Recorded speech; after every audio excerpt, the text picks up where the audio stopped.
Organizations operate under different structural models, but two of the most common are flat and tall structures.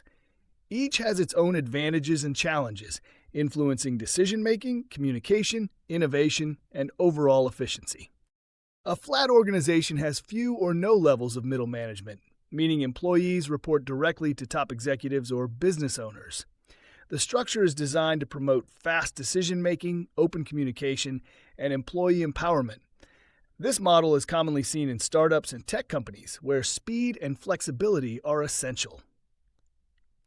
Flat structures offer several benefits. They allow for faster decision-making as fewer approval layers speed up the process. Employees tend to be more engaged and feel empowered since they have more control over their work. Additionally, flat organizations often reduce operational costs by eliminating excessive management positions. However, this structure also has its drawbacks, such as role confusion, difficulty in scaling, and a lack of strong leadership guidance.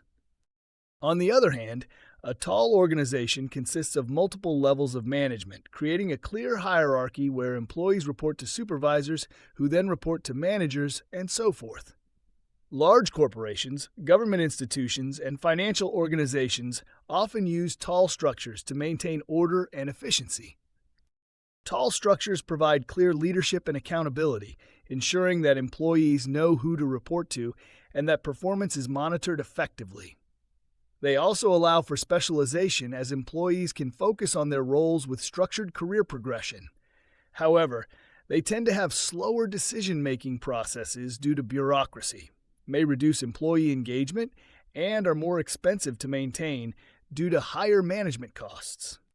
Choosing between a flat and tall organization depends on various factors, including company size, industry, and goals. While flat organizations are great for innovation and speed, tall organizations provide stability and structured growth. Many companies adopt a hybrid approach, blending elements of both to optimize efficiency while maintaining flexibility. Understanding these structures and their impact on business operations is crucial for designing an organization that supports long-term success. In the next lesson, we will explore real-world case studies of companies that have successfully implemented these structures and what we can learn from them.